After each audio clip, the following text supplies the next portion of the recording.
Hello friends, ನಾನು B K free ಕ್ಲಾಸಸ್ಸಿಂದ Bahubali sir ಮಾತಾಡೋದು. ಈಗಾಗಲೇ ಬಹಳಷ್ಟು ಜನ ಕೇಳ್ತಾ ಇದ್ರಿ ಆರ್ಮಿ ಟಿ ಎರಲ್ಲಿ ಯಾವಾಗ ಅಂಥೇಳಿ. ಅದು ಕೂಡ ಡೇಟನ್ನು ಹೇಳಿದ್ದೀನಿ, ನವಂಬರ್ನಲ್ಲಿ ಸ್ಟಾರ್ಟ್ ಆಗುತ್ತೆ ಅಂಥೇಳಿ. ಭಾಳಷ್ಟು ಜನ ಡಾಕ್ಯುಮೆಂಟ್ಸ್ ಬಗ್ಗೆ ಕನ್ಫ್ಯೂಷನ್ ಅದ. ಟಿ ಎ ರ್ಯಾಲಿ ಎಷ್ಟು ವರ್ಷ ಇರುತ್ತೆ, ಅದೇ ರೀತಿ ಯಾವ್ಯಾವ ಡಾಕ್ಯುಮೆಂಟ್ಸ್ ಬೇಕಾಗುತ್ತೆ, ಸೊ ಎಕ್ಸಾಮ್ ಯಾವ ರೀತಿ ಇರುತ್ತೆ, ಟ್ರೇಡ್ಸ್ ಮೇನು 8th ಮೇಲೆ 10th ಮೇಲೆ, ಸೊ ಅವುಗಳೆಲ್ಲ ಯಾವ ರೀತಿ ಇರುತ್ತೆ ಅಂತೇಳಿ ಲಾಸ್ಟ್ ಇಯರ್ ಕರೆದಂತಹ ಒಂದು ಟಿ ಎ ರ್ಯಾಲಿಯಲ್ಲಿ ಕೊಟ್ಟಂತಹ ಡೀಟೇಲ್ಸನ್ನು ನಿಮಗೆ ಹೇಳ್ತಾ ಹೋಗ್ತೀನಿ. ಅದು ಚೇಂಜಸ್ ಏನೂ ಆಗಲ್ಲ. ಓಕೆ, ಯಾವ ರೀತಿ ಇರುತ್ತೆ ಅಂತೇಳಿ ನಾನು ಡೀಟೇಲಾಗಿ ಹೇಳ್ತಾ ಹೋಗ್ತೀನಿ. ಯಾರು ಅದ್ರ ಬಗ್ಗೆ ಪ್ರಿಪ್ರೇಷನ್ ಮಾಡ್ತಾಯಿದ್ರಿ ಅವರು ಏನು ಮಾಡಿರಿ, ಫಿಸಿಕಲ್ ಬಗ್ಗೆ ಎಫರ್ಟ್ ಹಾಕ್ರಿ. ಪರೀಕ್ಷೆ ಬಗ್ಗೆ ನಾನು ನಿಮಗೆ ಫ್ರೀಯಾಗಿ ಕ್ಲಾಸ್ ಕೂಡ ಮಾಡ್ತಾಯಿದ್ದೀನಿ. ಪ್ರೀವಿಯಸ್ ಇಯರ್ ಕ್ವಶನ್ ಕೂಡ ನಿಮಗೆ ಹೇಳ್ತಾ ಹೋಗ್ತೀನಿ. Okay, last time student select ಆದವರು ಅದ, ಅವ್ರ ಬಗ್ಗೆ ಯಾವ ರೀತಿ ಕ್ವಶನ್ಸ್ ಅದಾವ ಅಂತೇಳಿ ಅವ್ರನ್ನೂ ಕೇಳಿಕೊಂಡು ನಿಮಗೆ ಡೀಟೇಲ್ಸ್ ಆಗಿ ಹೇಳ್ತಾ ಹೋಗ್ತೀನಿ. Okay, done. ಇನ್ನೂ ಯಾರು ಸಬ್ಸ್ಕ್ರೈಬ್ ಆಗಿಲ್ಲ ಅವರು ಕೂಡ ಸಬ್ಸ್ಕ್ರೈಬ್ ಮಾಡ್ಕೊರಿ, ಬೆಲ್ ಐಕಾನ್ ಕ್ಲಿಕ್ ಮಾಡಿರಿ. ನೆಕ್ಸ್ಟ್ ವಿಡಿಯೋ ಅಪ್ಲೋಡ್ ಆದಮೇಲೆ ನಿಮಗೆ ನೋಟಿಫಿಕೇಷನ್ ಬರುತ್ತೆ. ಓಕೆ, ಡಿಲೇಟ್ ಮಾಡೋದು ಬೇಡ, ಸೊ ಸ್ಟಾರ್ಟ್ ಮಾಡೋಣ್ರಿ. Okay, done. ಯಾವ ರೀತಿ ನಿಮ್ಗೆ ಎಲಿಜಿಬಿಲಿಟಿ, ಅಲ್ಲಿ ನೀವು ಹೋಗಬೇಕಂದ್ರೆ ಏನಿರಬೇಕು, ನೀವು ಯಾವ ರೀತಿ ಇರಬೇಕು ಅಂತ ಕೇಳಿದ್ರೆ, ಯಾವುದೇ ನೀವು central government, state government job ಹೋಲ್ಡ್ರಲ್ಲಿ ಇರಬಾರ್ದು. ಓಕೆ, ಯಾವುದೇ ಆರ್ಮ್ ಫೋರ್ಸಲ್ಲಿ ಇರಬಾರ್ದು, ರಿಸರ್ವಲ್ಲಿ ಇರಬಾರ್ದು, CRPF, ಸ್ಟೇಟ್ ಪೊಲೀಸ್ ಯಾವುದರಲ್ಲಿ ನೀವು ಜಾಬ್ ಇರಬಾರ್ದು. ಓಕೆ, ಹ್ಯಾವಿಂಗ್ ಎನಿ ರಿಸರ್ವ್ ಲಿಯಾಬಿಲಿಟಿ, ಯಾವುದೇ ರಿಸರ್ವೇಷನ್ ಅಲ್ಲಿ ಕೂಡ ಏನು ನಿಮಗೆ ಕನ್ಸಿಡರ್ ಆಗಲ್ಲ. ಓಕೆ, ದೆನ್ ನಿಮಗೆ ಮದುವೆ ಆಗಿತ್ತಂದ್ರೆ ಒಂದಕ್ಕಿಂತ ಹೆಚ್ಚು ಹೆಂಡತಿ ಇರಬಾರ್ದಪ್ಪ. ಅಂದ್ರೆ ಇಬ್ಬರಿಬ್ಬರ ಜೊತೆ ನೀವು ಸಂಸಾರ ಮಾಡ್ತಿರ್ಬಾರ್ದು. ಅದು ನೀವೇನು ಮಾಡೋಂಗಿಲ್ಲ, ಅವ್ರು ರೂಲ್ಸ್ ಕೊಟ್ಟಾರಂತ ನಾನು ಹೇಳತ್ತೀನಿ, ತಲೆ ಕೆಡಿಸ್ಕೋಬೇಡ್ರಿ. ಓಕೆ, ಸುಮ್ಮನೆ ಡೀಟೇಲ್ಸ್ ಹೇಳ್ತಾ ಹೋಗ್ತೀನಿ. ಅದೇ ರೀತಿ ಯಾವುದೇ ನಿಮ್ಮ ಬಗ್ಗೆ ಕ್ರೈಮ್ ನಿಮ್ಮ ಮೇಲೆ ಕೇಸ್ ಇರಬಾರ್ದು. ಸೊ ಈ ರೀತಿ ಅವರು ಕೊಟ್ಟಂತಹ ಡೀಟೇಲ್ಸ್. Okay, done. ನೆಕ್ಸ್ಟ್ ನಮಗೆ ಬೇಕಾಗಿದ್ದು ಫಿಸಿಕಲ್ ಡೀಟೇಲ್ಸ್ ಏನೇನದ ಅಂತೇಳಿ. ಓಕೆ, ಫಸ್ಟಿಗೆ ಹೈಟ್ ಬಂದುಬಿಟ್ಟು 160 ಸೆಂಟಿಮೀಟ್ರ್ ಬೇಕೇ ಬೇಕು. ಉಳ್ಕಿದ್ದು ಕೆಲವೊಂದು ರೀಸನ್ಗೆ 157 ಅಂತಾರೆ, ನಮಗೇನಪ್ಪ 160 ಇದ್ರೆ ಮುಗೀತು. ಚೆಸ್ಟ್ ನೋಡಿರಿ 82 ಸೆಂಟಿಮೀಟರ್ ಇರಬೇಕು. ಅಂದ್ರೆ 77 + 5 ಅಂದ್ರೆ 5 ಸೆಂಟಿಮೀಟರ್ ಏನು ಹೇಳ್ರಿ ನಿಮ್ಮದು ಎಕ್ಸ್ಪಾಂಡೇಷನ್. ಓಕೆ, ದೆನ್ ವೇಟ್ ಏನೈತಿ ನಿಮ್ಗೆ ಹೈಟಿಗೆ ತಕ್ಕಂಥ ವೇಟ್ ಚಾರ್ಟ್ ಅದ, ಅದ್ರ ಪಕ್ಕಂಗೆ ನಿಮ್ಮದು ವೇಟ್ ಇರಬೇಕಾಗುತ್ತೆ. Okay, done. ನೆಕ್ಸ್ಟು ರಿಲ್ಯಾಕ್ಸೇಷನ್ ಏನಾದರೂ ಫಿಸಿಕಲಲ್ಲಿ ಏನಾದರೂ ಇರುತ್ತಪ್ಪ. ರಿಲ್ಯಾಕ್ಸೇಷನ್ ಅಂತಾರೆ ಸರ್ವಿಸ್ ಮ್ಯಾನು ಅವ್ರಿಗೆ ಏನಾದರೂ ಸ್ಪೋರ್ಟ್ಸ್ ಮ್ಯಾನ್ ಇರ್ತಾರಲ್ಲ ಅವ್ರಿಗೆ ಸ್ವಲ್ಪ ಹೈಟು ವೇಟು ಚೆಸ್ಟ್ ಬಗ್ಗೆ ಸ್ವಲ್ಪ ಏನಿರುತ್ತೆ ರಿಲ್ಯಾಕ್ಸೇಷನ್ ಕನ್ಸಿಡರ್ ಮಾಡ್ತಾರೆ. ಸ್ವಲ್ಪ ಕಡಿಮೆ ಇದ್ರೂ ಎಷ್ಟೆಷ್ಟು ಇರಬೇಕಂತೇಳಿ ಕೊಟ್ಟಾರೆ. ಓಕೆ, ಅದು ಯಾರಿಗೆ, ನೀವೇನಾದರೂ ಸರ್ವಿಸ್ ಮ್ಯಾನ್ ಇದ್ದಾರೆ ಅವ್ರ ಮಗ ಆಗಿದ್ರೆ, ಸರ್ವೀಸಲ್ಲಿ ಇದ್ದಂಥ ಅವ್ರ ಮಗ ಆಗಿದ್ರೆ, ಸ್ಪೋರ್ಟ್ಸ್ ಪರ್ಸನ್ ಆಗಿದ್ರೆ. Okay, done. ನೆಕ್ಸ್ಟು ಅದು ಬೇಡ. ನೆಕ್ಸ್ಟು ಟ್ರೇಡ್ ಟೆಸ್ಟ್ ಯಾವ ರೀತಿ ಇರುತ್ತೆ, ಸೋಲ್ಜರ್, ಕ್ಲರ್ಕ್, ಆಮೇಲೆ ಟ್ರೇಡ್ಸ್ಮನ್ 2 ರೀತಿ ಇರ್ತೈತಿ. ಅಲ್ಲಿ ನಿಮ್ಮದು ಯಾವ್ಯಾವ ರೀತಿ ಟೆಸ್ಟ್ ಇರುತ್ತೆ ಅಂತೇಳಿ ಮುಂದ್ಗಡೆ ಹೇಳ್ತಾ ಹೋಗ್ತೀನಿ. Okay, done. ನೆಕ್ಸ್ಟ್ ನೋಡಿರಿ, ಟ್ಯಾಟೋ ಬಗ್ಗೆ ಒಂದು ವಿಡಿಯೋನೂ ಅದ ನನ್ನ ಪೇಜಲ್ಲಿ, ಬಿ ಕೆ ಫ್ರೀ ಕ್ಲಾಸಸ್ಸಲ್ಲಿ ನೀವು ಸರ್ಚ್ ಮಾಡ್ಬೋದು. ಟ್ಯಾಟೋ ಯಾವ ರೀತಿ ಇರಬೇಕು, ಯಾವ ರೀತಿ ಕನ್ಸಿಡರ್ ಮಾಡ್ತಾರೆ, ಅದ್ರ ಫುಲ್ ಡೀಟೇಲಾಗಿ ನಾನು ಹೇಳಿದ್ದೀನಿ. ಇಲ್ಲಿ ಕೂಡ ಬೇಕಾದ್ರೆ ನಿಮಗೆ ಇನ್ಸ್ಟ್ರಕ್ಷನ್ ಅದ, ಭಾಳಷ್ಟು ಜನ ಕೇಳ್ತಾ ಇದ್ವಿ. Okay, done. ನೆಕ್ಸ್ಟು ಮತ್ತೇನು ಬೇಕಪ್ಪ, ಫಿಸಿಕಲ್ ಫಿಟ್ನೆಸ್ ಏನೇನದ. ಓಕೆ, ಏಜ್ ನೋಡಿರಿ 18 to 30 ಇಯರ್ಸ್ ಇತ್ತಪ್ಪ, ಅಪ್ ಟು 5 minutes 30 seconds ಓಡಬೇಕು. ಓಕೆ, ಅದೇ ರೀತಿ 1 ಮೈಲ್ ಅಂತ ಗೊತ್ತಾಗತ್ತಲ್ಲ, 1.6 ಕಿಲೋಮೀಟರ್ ಅಂದರೆ 1600 ಮೀಟರ್ಸ್. ಓಕೆ, ಅದೇ ರೀತಿ ನಿಮ್ದು ಏಜ್ ತಕ್ಕಂಗಿರುತ್ತೆ ರೀ. ನಿಮ್ದು ಏಜ್ ಅಂತೂ 25 ಒಳಗಿರುತ್ತೆ ಅಂತಂದ್ರೆ ನೀವು 5.5 ನಿಮಿಷದಲ್ಲಿ ಹೋಗ್ಬೇಕು, 60 ಮಾರ್ಕ್ಸ್ ಇರುತ್ತೆ. ಒಂದು ವೇಳೆ 5.5 ನಿಮಿಷ ಮೇಲೆ ಹೋತಂದ್ರಪ್ಪ 40 ಮಾರ್ಕ್ಸ್ ಇರುತ್ತೆ. ಒಂದು ವೇಳೆ 5 ನಿಮಿಷ 45 ಸೆಕೆಂಡ್ ಮೇಲುಗಡೆ ಹೋದ್ರೆ ನೀವು ಫೇಲು, ಅಲ್ಲಿ ಕನ್ಸಿಡರ್ ಮಾಡೋಂಗಿಲ್ಲ ಡೈರೆಕ್ಟಾಗಿ. ಓಕೆ, ದೆನ್ ಪುಲ್ಅಪ್ಸ್ ಬಗ್ಗೆ ಏನೇನದ ನೋಡಿರಿ.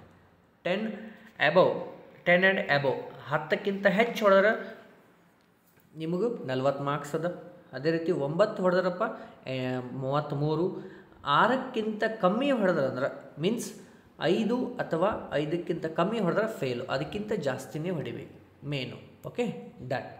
Next balance and 9 feet distance ಇರುತ್ತೆ. ಇದೇ ರೀತಿ these are qualifying test and no marks will be awarded. ಇದಕ್ಕೇನು ಜಸ್ಟ್ ಕ್ವಾಲಿಫೈ ಆಗಬೇಕು, ಇದಕ್ಕೇನು ನಿಮಗೆ ಮಾರ್ಕ್ಸ್ ಇರೋಂಗಿಲ್ಲ. ಇದು ಯಾರಿಗೆ, for soldier, clerk category 1 mile running pullups will be qualifying test and no marks will be awarded. ಅದು ನೋಟ್ ಅಂತೇಳಿ ಕೊಟ್ಟ.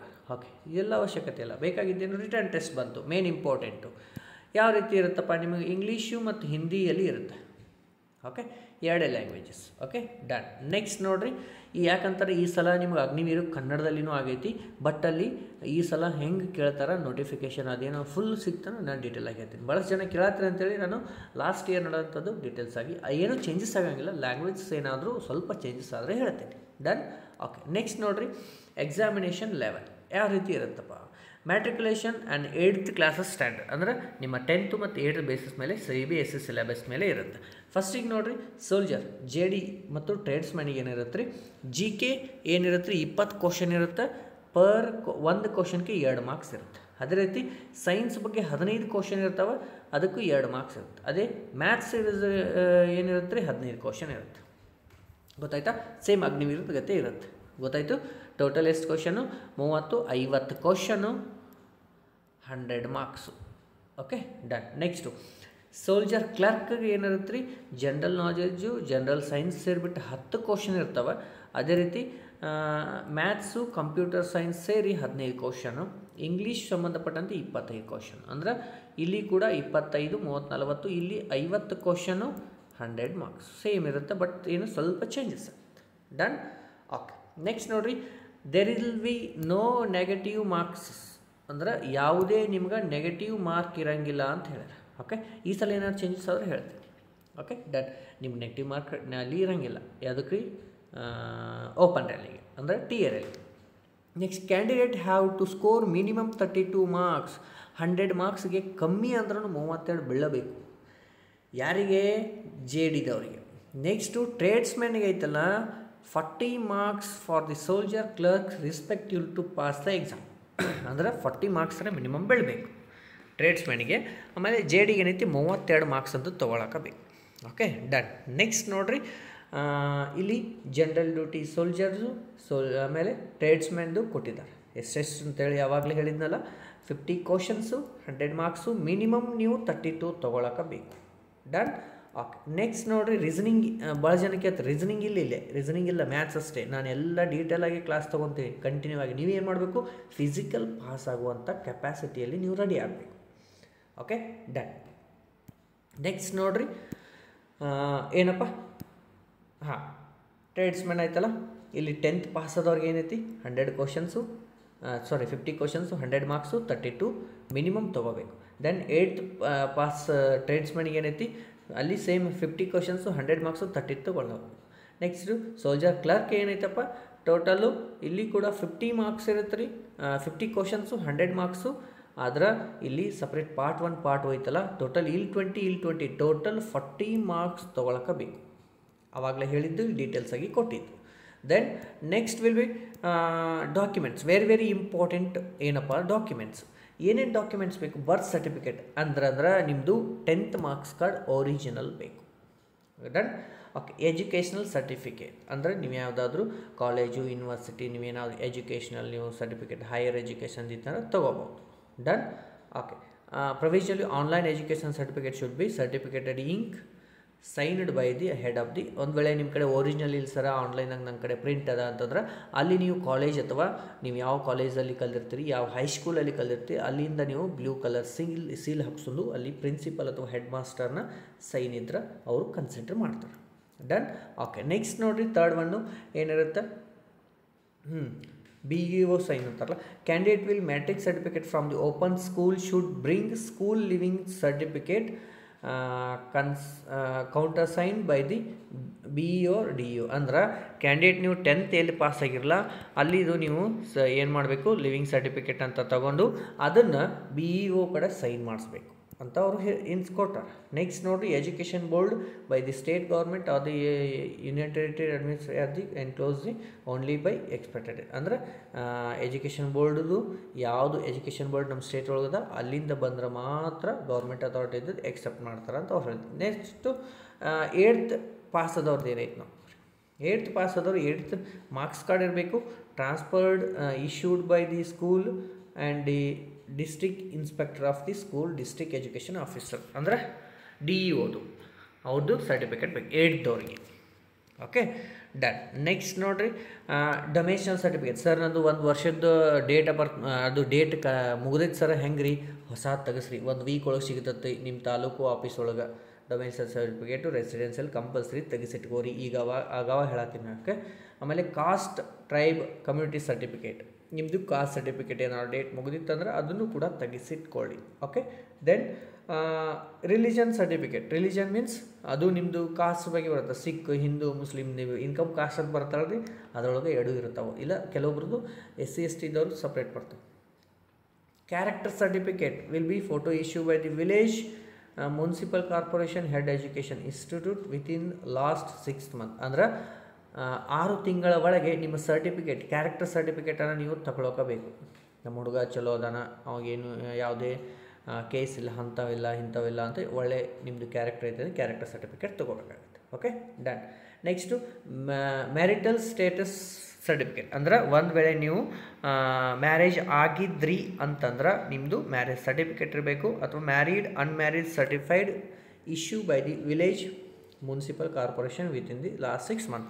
ಅಂದರೆ ನಿಮ್ಮ ಮ್ಯಾರೇಜ್ ಆಗಿಲ್ಲ ಅಂತಂದ್ರೆ ನೀವು ವಿಲೇಜಲ್ಲಿ ತಲಾಟಿ ಅಂತಿರಲ್ಲ ಅವ್ರ ಕಡೆ ಅಥವಾ ನೀವು ಒಂದು ಲೆಟ್ರನ್ನು ಇಸ್ಕೋಬೇಕು. ಓಕೆ, ಮ್ಯಾರೇಜ್ ಆದವ್ರಂತೂ ಇರುತ್ತೆ. Then next will be relationship certificate. ಏನಾದರೂ ನಾವು ರಿಲೇಷನ್ ಮೇಲೆ ಹುಟ್ಟಿದ್ರಿ, ನಿಮ್ಮ ತಂದೆ ಯಾರಾಗಿದ್ರು, ನಿಮ್ಮ ಬ್ರದರ್ ಇದ್ದರು, ನಿಮ್ಮ ರಿಲೇಷನ್ಸ್ ಮೇಲೆ ಇದ್ದರು, ಅವ್ರದ್ದು ರಿಲೇಷನ್ ಸರ್ಟಿಫಿಕೇಟ್ ನೀವು ತೊಗೋಬೇಕಾಗುತ್ತೆ. ನೆಕ್ಸ್ಟ್ ಸ್ಪೋರ್ಟ್ಸ್ ಕೋಟಾ ನಿಮ್ದು ಏನಾದರೂ ಇತ್ತಪ್ಪ, ಸ್ಟೇಟ್ ಲೆವೆಲ್ಲು ನ್ಯಾಷನಲ್ ಲೆವೆಲ್ಲು ಏನಾದರೂ ನೀವು ಸ್ಪೋರ್ಟ್ಸ್ ಸರ್ಟಿಫಿಕೇಟ್ ಇತ್ತಂದ್ರೆ ಅವನು ಕೂಡ ನೀವು ತೊಗೋಬೋದು. ಡನ್. ನೆಕ್ಸ್ಟು ಇದು ಜೂನಿಯರ್ ಲೆವೆಲು, ಇದಂತೂ ಬೇಡ, ಸ್ಪೋರ್ಟ್ಸ್ ಬಗ್ಗೆ ಅದ. Okay, next PAN card and Aadhaar card will be compulsory mandatory to documents for the final enrolment. Compulsory ಬೇಕೇ ಬೇಕು. ದೆನ್ ಸರ್ ಫೋಟೋಸ್ ಎಷ್ಟು ಬೇಕು ಅಂತ ಕೇಳ್ತಿದ್ರಿ. 20 ಫೋಟೋಸ್, ಮಿನಿಮಮ್ 20 ಫೋಟೋಸ್ ಬೇಕು. Unattested passport size coloured photograph developed by good quality photographic paper in the white background ಇದ್ದಂಥದ್ದು 20 ಫೋಟೋಗಳು ಬೇಕು. ಯಾವುದೇ ಸೈನು ಏನು ಮಾಡಿರಬಾರ್ದು. ಅದು ಯಾವಾಗಿಂದ ಹೇಳ್ರಿ, ಮೋರ್ ದೆನ್ 3 ಮಂತ್ಸ್ ಓಲ್ಡ್, ಅಂದ್ರೆ 3 ತಿಂಗಳ ಒಳಗೆ ಇರಬೇಕು ಲಾಸ್ಟ್ ತೆಗ್ಸಿದ್ದು. ಗೊತ್ತಾಯ್ತಾ? ದೆನ್ ಓಕೆ ನೋಡ್ರಿ, ಅಲ್ಲಿ ಇನ್ನೊಂದು ಏನು ಕೊಟ್ಟಾರ ನೋಡ್ರಿ, ಮೆನ್ಷನ್ ಐತಿ, must be with proper hair cut and clean shave. ದಾಡಿ ಗಿಡಿ ಬಿಟ್ಟು ಕಟ್ ಹೊಡಿಸಿ ಸ್ಟೈಲೇ ಹೊಡ್ಕೊಂಬರಂಗಿಲ್ಲ ಫೋಟೋ ರೀ, ಗೀಗಲ್ ಹಾಕಿ. ಸಿಂಪಲ್ಲಾಗಿ ಆರ್ಮಿ ಒಳಗೆ ಹೆಂಗೆ ಕಟ್ಟಿಂಗ್ ಮಾಡಿರ್ತಾರೆ, ಶೇವಿಂಗ್ ಮಾಡಿರ್ತಾರೆ, ಅದನ್ನೆಲ್ಲ ನಿಮ್ಮೆಲ್ಲ ತೆಗೆದು ನೀವು ಫೋಟೋ ತೊಗೋಬೇಕು white background. Except Sikh candidate ಯಾರಿರ್ತಾರೆ, ಸಿಖ್ ಒಂದು ಸಮುದಾಯದವರು, ಅವ್ರಿಗೆ ನಡೀತದೆ. Okay done. Next very important notes for the points for the candidates. ಅಂದ್ರೆ ನಿಮಗೆ ಫಾಲೋ ಮಾಡಬೇಕಂತಹ ಒಂದು 8 ಪಾಯಿಂಟ್ಗಳದಾವ, ಅವುಗಳನ್ನ ನೀವು ನೋಡ್ಕೋಬೋದು. ಡನ್. ಈ ರೀತಿ ನಿಮ್ಮದು ಲಾಸ್ಟ್ ಟೈಮ್ ನೋಡೋಂತಹ ಡೀಟೇಲ್ಸ್ ಅದ. ಸೊ ಇನ್ನೂ ನಿಮಗೇನಾದರೂ ಡೀಟೇಲ್ಸ್ ಹೊಸ ಅಪ್ಡೇಟಲ್ಲಿ ಏನಾದರೂ ಚೇಂಜಸ್ ಆಗಂಗಿಲ್ಲ. ಒಂದು ವೇಳೆ ಎಲ್ಲರೇ 0.001% ಅಥವಾ 1% ಎಲ್ಲರೂ ಚೇಂಜಸ್ ಆದ್ರೆ ನಾನು ನಿಮಗೆ ಏನು ಮಾಡ್ತೀನಿ, ಇನ್ಫಾರ್ಮ್ ಮಾಡ್ತೀನಿ. ಅದೇ ರೀತಿ ಏನಾದರೂ ಮತ್ತೆ ನಿಮ್ಗೆ ಡೌಟ್ಸ್ ಇದ್ದರೆ ನನ್ನ ನಂಬರ್ಗೆ ಕಾಂಟ್ಯಾಕ್ಟ್ ಮಾಡಿರಿ, ನಾನು ನಿಮಗೆ ರಿಪ್ಲೈ ಮಾಡ್ತೀನಿ. ಅದೇ ರೀತಿ ನೀವು ಫಿಸಿಕಲ್ ರೆಡಿ ಆಗಿರಿ, ಎಕ್ಸಾಮ್ಗೆ ಬಂದಂತೆ ನಾನು ನಿಮಗೆ ಕ್ಲಾಸ್ ಮಾಡ್ತಾ ಹೋಗ್ತೀನಿ. ಡನ್. ಓಕೆ, ಮತ್ತೆ ಮುಂದಿನ ಕ್ಲಾಸಲ್ಲಿ ಭೇಟಿ ಆಗ್ತೀನಿ. ಜೈ ಹಿಂದ್.